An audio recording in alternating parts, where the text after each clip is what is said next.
তার চাইতে আরও বেশি ভদ্রতা দেখান, তার চাইতে বেশি আরও নম্রতা দেখান, এবং তিনি মানুষদেরকে যে সেবা করে তার চাইতে বেশি পরিমাণ সেবা করে আপনি দেখান, তাহলেই আপনার মাধ্যমে মানুষ উপকৃত হবে এবং আপনাকে মানুষ গ্রহণ করবে। আসসালামু আলাইকুম রহমতুল্লাহি ওয়া বারাকাতুহু। অনেকেই বলে যে শাইখ আহমদুল্লাহ মানুষকে দান করে এবং মিষ্টি সুরে কথা বলে মানবতার ফেরিওয়ালা সেজে মানুষের ইমান আকীদা নষ্ট করছে, নরম সুরে কথা বলে মানুষের প্রাণ কেড়ে নিয়ে মানুষদেরকে ইমান হারা করছে, অনেকেরই দাবি।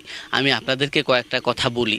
শাইখ আহমদুল্লাহ নরম সুরে ভদ্রতা দেখায়া মানুষদেরকে যদি ইমান হারা করতে পারে, আপনার মধ্যে কি সেই ভদ্রতা নম্রতা নাই?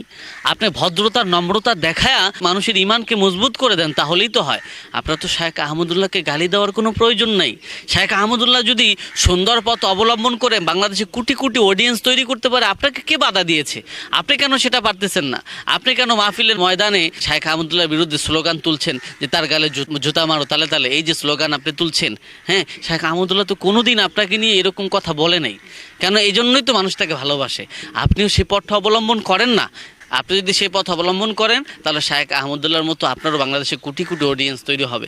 সুন্দর পথ অবলম্বন করেন, শাইখ আহমদুল্লাহর মতো আপনিও মানব সেবা করেন, এবং তার যে আসুন্নাহ ফাউন্ডেশন আছে, আপনিও একটা ফাউন্ডেশন করেন এবং আপনার ফাউন্ডেশনের মাধ্যমে বাংলাদেশের লক্ষ লক্ষ মানুষদেরকে আপনি সেবা দেন, তাহলেই তো আপনি মানুষদের কাছে প্রিয় হতে পারছেন। এবং আপনি মানুষের কাছে প্রিয় হয়ে আপনার সঠিক আকীদা আপনি মানুষদেরকে পুছায় দেন।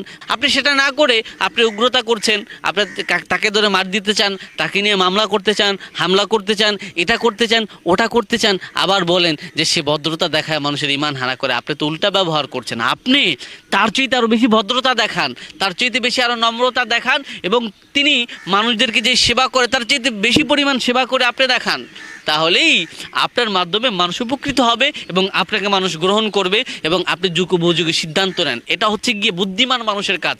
কিন্তু যারা বুদ্ধির সংকটে ভোগে, যারা সংকীর্ণতায় ভোগে, তারা অন্যকে গালিগালাজ করে বেড়ায় এবং অন্যের সমালোচনা করে নিজের ব্যক্তিত্বকে নষ্ট করে। এটা বোকা মানুষের কাজ। আল্লাহ আমাদেরকে বুঝার তৌফিক দিক।